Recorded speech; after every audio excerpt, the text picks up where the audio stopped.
Olá, estudantes! Eu sou a professora Darlinda Monteiro e agora vamos conhecer o nosso objeto de conhecimento da aula 16. Objeto de conhecimento: ligação iônica, detalhamento, conceito, características, propriedade dos compostos iônicos e aplicação no cotidiano. E vamos agora à nossa aula.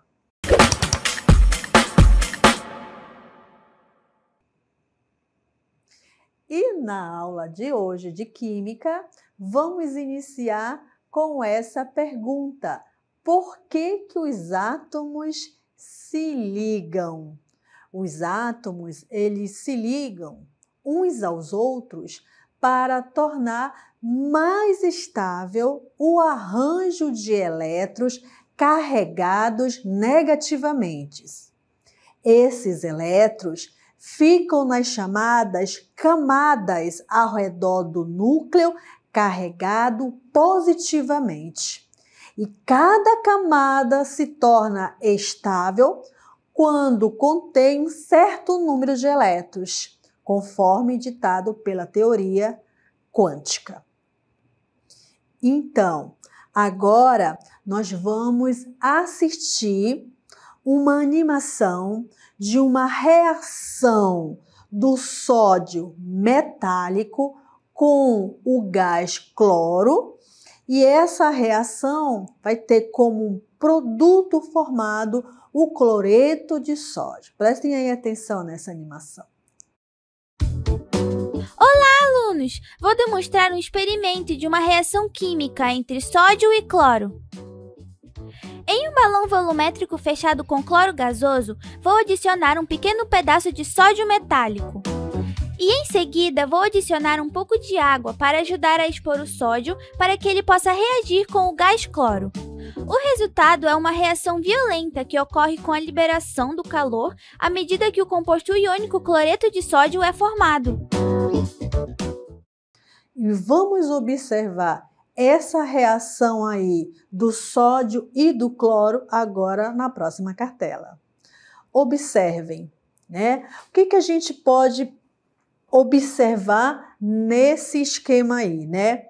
O sódio, ele está doando, né, um elétron para o átomo de cloro. E quando ele faz essa doação, observem que ele se torna um íon, né? Ele se torna um íon que tipo? Cátion, né? Tanto que ele adquire uma carga positiva, porque ele fez essa doação. E observe que o cloro, ao ganhar esse elétron, ele adquire também uma carga negativa. E essa carga negativa quer dizer que ele se tornou um ânion. Aí o que acontece? Vai ocorrer aqui uma atração eletrostática e aí será formado o composto iônico cloreto de sódio. Foi isso que aconteceu na reação, né?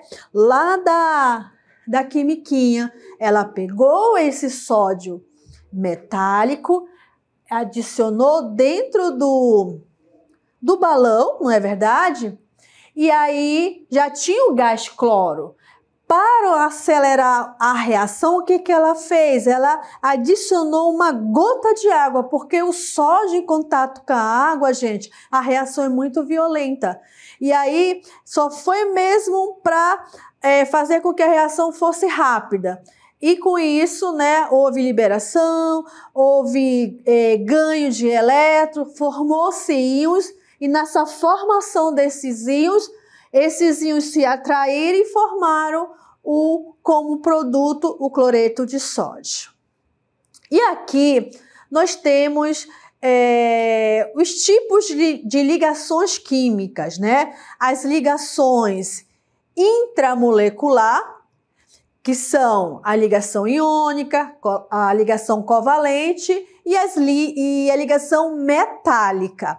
Quando ocorre uma ligação iônica, O composto formado é chamado composto iônico. Quando é a ligação covalente, o composto molecular.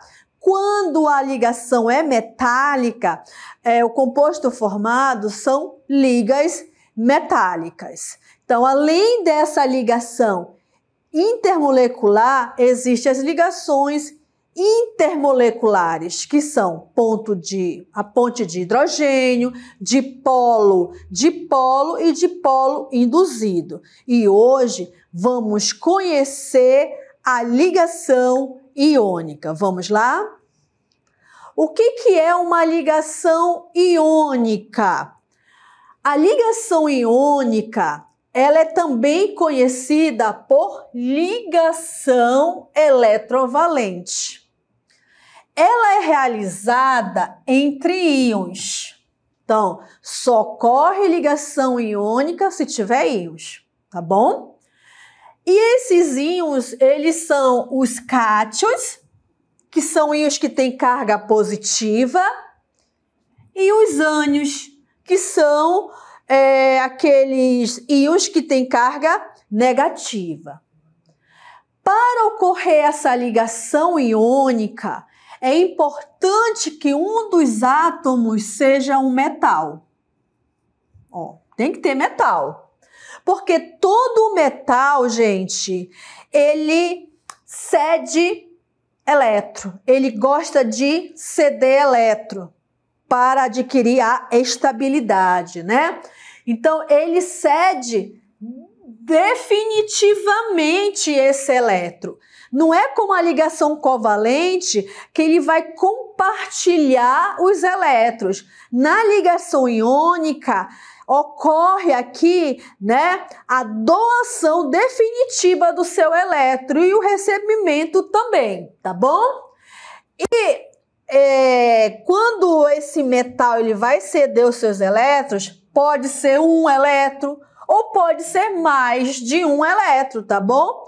Para o átomo. Então, esse metal vai ceder elétron para quem? Para um ametal ou semimetal.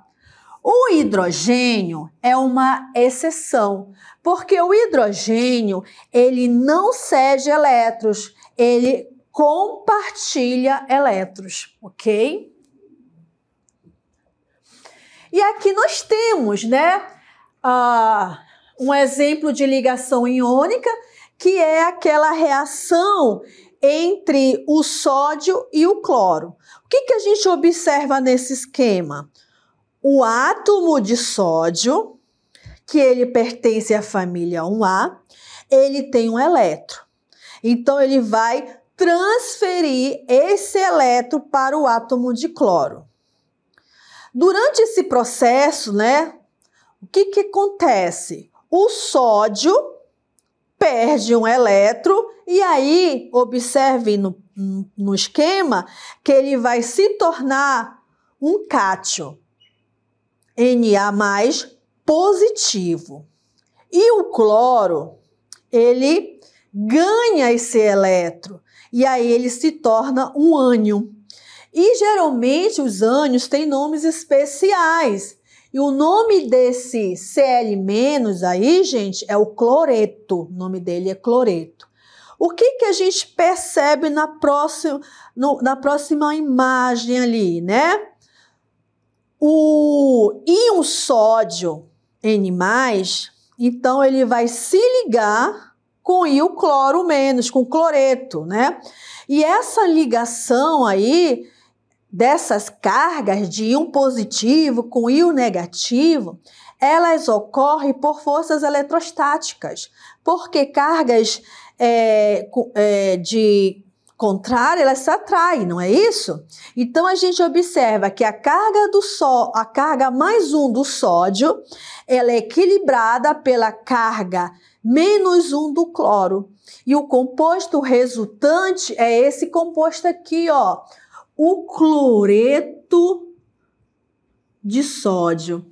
E esse cloreto de sódio tem uma carga neutra, ok? Agora, a gente vai assistir, né, uma animação.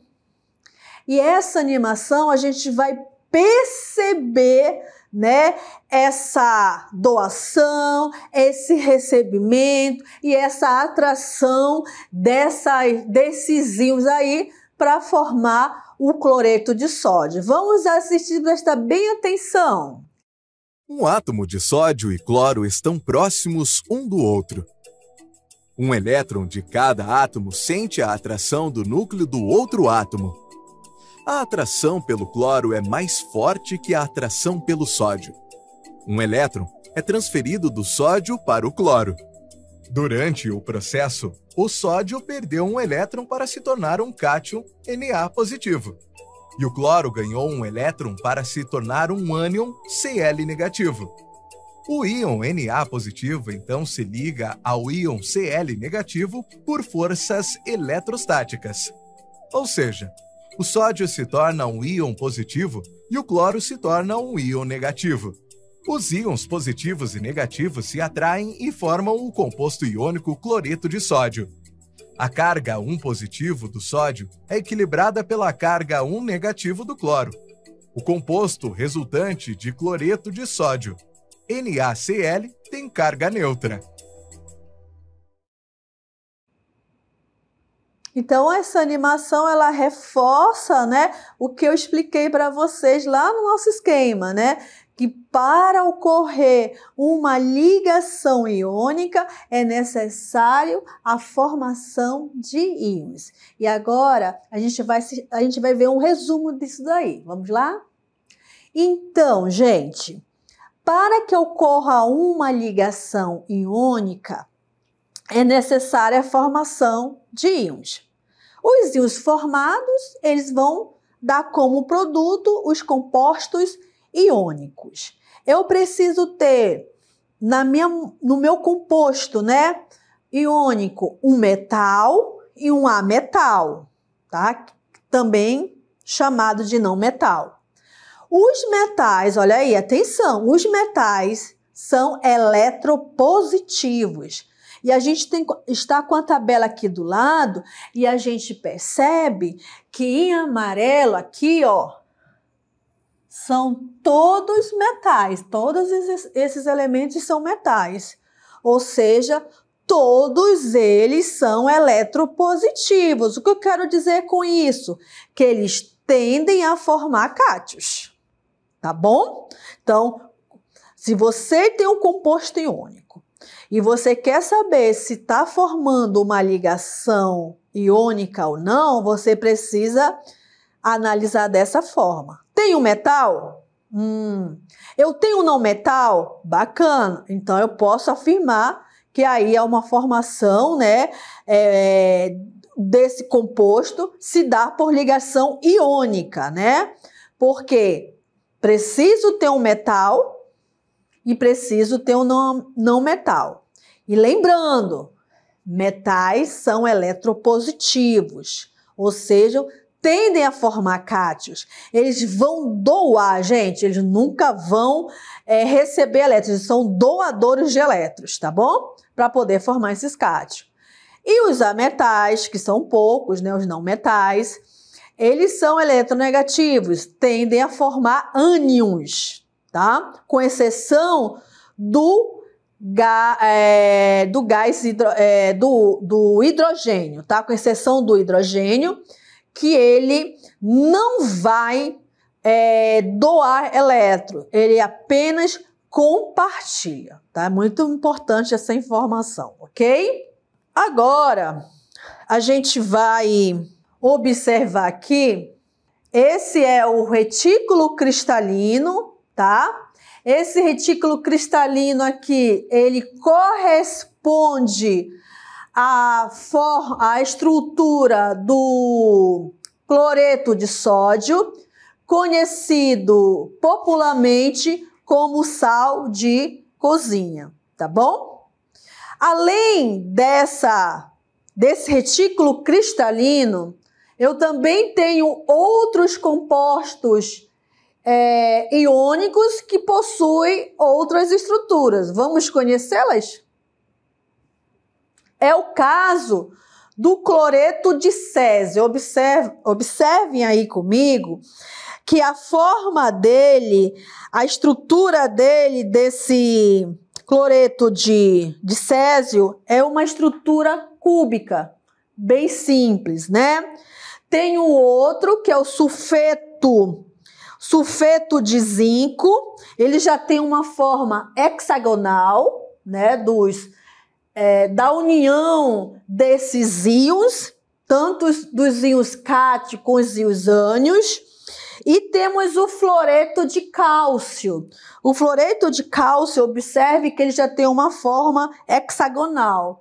Professora, então os retículos cristalinos não são iguais? Não são iguais, né? Observe que cada composto iônico tem a sua estrutura, ok? E agora a gente vai fazer uma aplicação, né? Qual composto iônico formado entre o átomo de sódio e o átomo de cloro? O átomo de sódio, ele é um metal. Sendo metal, ele é eletropositivo, ou seja, ele é doador de elétrons. E quantos elétrons ele tem para doar? O sódio. Se ele é da família 1A, ele vai ter um elétron para doar. E observem que ele faz essa doação. Olha aqui, ele doa um elétron para o cloro. O cloro, ele é um não metal.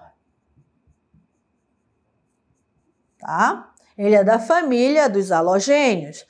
Todos os elementos halogênios são não metais e eles são receptores de elétrons, eles gostam de receber elétrons, eles têm uma propriedade chamada eletropositividade. Essa eletropositividade atrai, gente, atrai esse elétron, por mais que o sódio não queira entregar esse elétron, a atração do núcleo faz com que esse elétron seja puxado, tá certo? E aí, quando isso acontece, né, um átomo que tem característica de ser eletropositivo, ele tende a ser cátion, não é verdade? Aí a gente observa aqui, ó, que ele adquire uma carga mais um, porque essa carga mais um, né? Porque ele doa um elétron, então a carga é mais um. E o cloro, por sua vez, recebeu esse elétron e ficando com uma carga negativa, como a gente pode perceber aqui, ó, recebendo esse elétron, né? E assim eles adquirem a estabilidade. O que acontece aqui? Uma atração eletrostática. E qual é o composto formado aqui, gente? O composto formado é esse aqui, ó, NaCl, cloreto de sódio. Nós temos aqui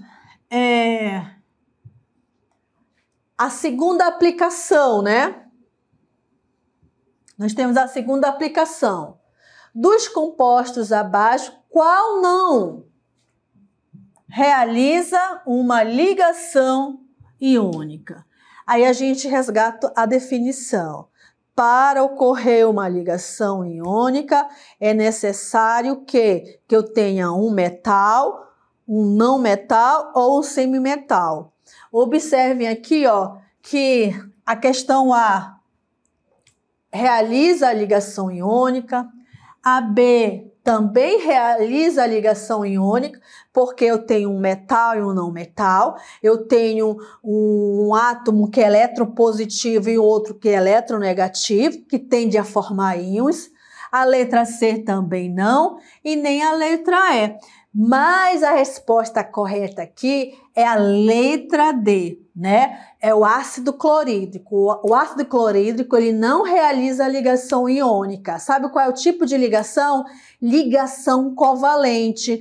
Esses átomos, eles vão compartilhar elétrons, Lembra do hidrogênio? O hidrogênio é metal, mas ele não gosta de doar o seu elétron. Ele quer ter uma estabilidade. Qual é a estabilidade que ele imita?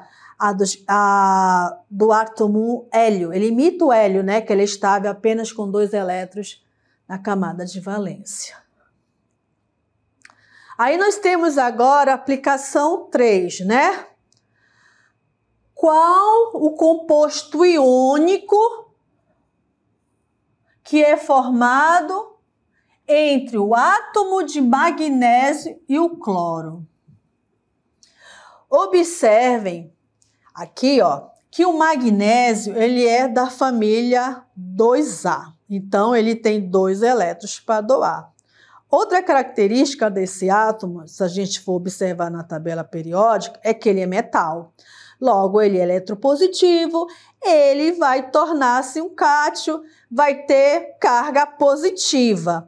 Mas, professora, qual é essa carga positiva? Essa carga positiva aí, gente, é mais 2, porque ele tem 2 elétrons para doar. 2 elétrons para doar.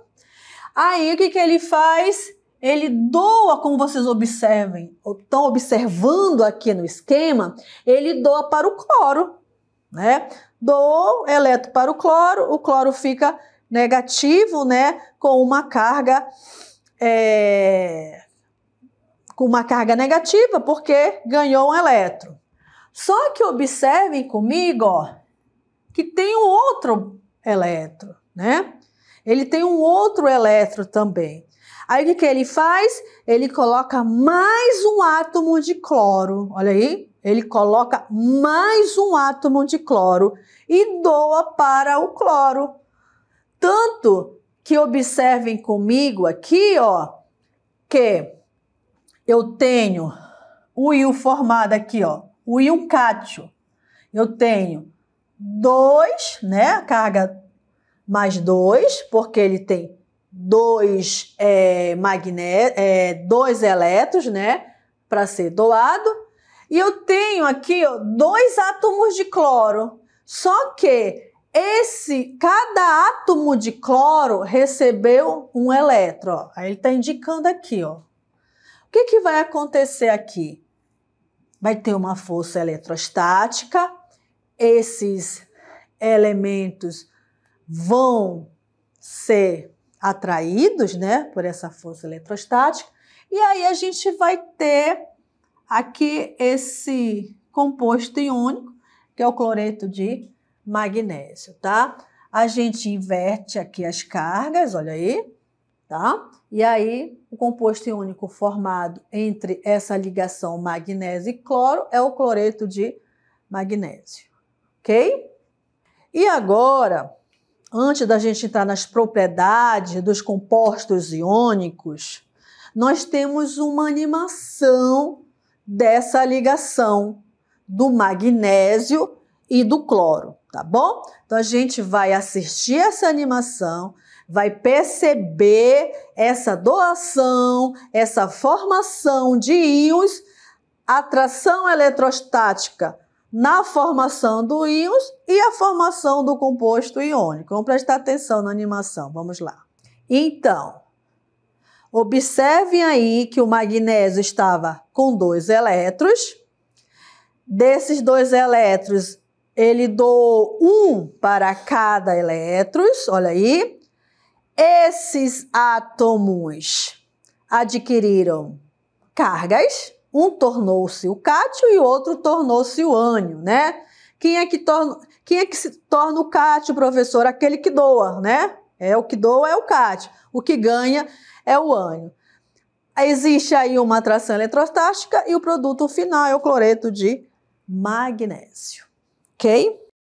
Então, vamos à explicação, né, novamente, daquela ligação do cloreto de magnésio. Observem aí, né? O magnésio, 2 elétrons, vai doar cada elétron para cada átomo de cloro. Vão ter cargas, né? Vão se formar cargas, magnésio mais 2, cloro mais 1. E aí a gente forma o composto cloreto de magnésio. E na cartela seguinte, nós temos as propriedades dos compostos iônicos. Eles são sólidos, nas condições ambientes, tem ponto de fusão e ebulição altos, né? O caso do cloreto de sódio, a temperatura de fusão é de 800 graus Celsius e a de ebulição 1413 graus Celsius. São condutores de eletricidade, esses compostos iônicos, no estado líquido, tá? E dissolvido na água. E no estado sólido, eles não vão conduzir eletricidade. Agora nós vamos para o nosso café com ciência, né? E o café com ciência, ele vai trazer uma curiosidade sobre o cloreto de sódio, conhecido popularmente como sal de cozinha. Vamos assistir o vídeo que traz informações sobre esse composto iônico. O principal componente do sal de cozinha é o cloreto de sódio, um composto químico formado há milhões de anos. O sal pode ser encontrado nos mares ou em locais que um dia foram cobertos por suas águas. É largamente empregado na alimentação humana e animal e em todo tipo de indústria: tecidos, metais, plásticos, borracha, produtos químicos, etc. Nos tempos antigos, guerras sangrentas foram travadas pela sua posse. Os romanos pagavam seus soldados com um saquinho de sal, daí o termo salário, utilizado até hoje. O sal pode ser extraído diretamente de minas, salgema, como ocorre nos Estados Unidos e na Europa, ou por meio de evaporação da água do mar, como acontece nos países tropicais, como o Brasil.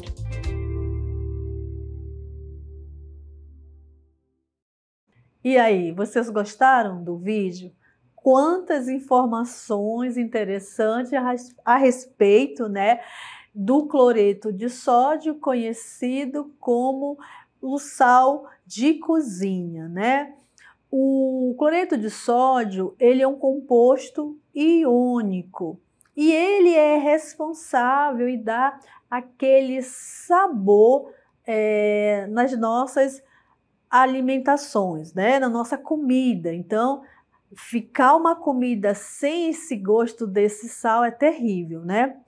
O cloreto de sódio, ele é formado a partir da reação entre o sódio e o cloro. O que acontece? Como acontece, professora, essa reação? Essa reação ela ocorre quando o sódio ele perde um elétron, tá? E aí ele se torna um íon positivo. Então ele adquire uma carga Na+. E o cloro, ele recebe esse elétron. Quando ele recebe esse elétron, o que acontece com ele? Ele torna-se um íon negativo, que é chamado de ânion, ou seja, ele fica com uma carga negativa. Formam-se esses íons, né, pela perda dos elétrons, e aí ocorre uma atração eletrostática. Eles são atraídos, né, porque cargas com sinais contrários se atrai. Essa atração forma-se o cloreto de sódio. E a Organização Mundial da Saúde recomenda que um adulto deve consumir diariamente apenas 5 gramas de sal. Fica essa dica. E terminamos assim a nossa aula.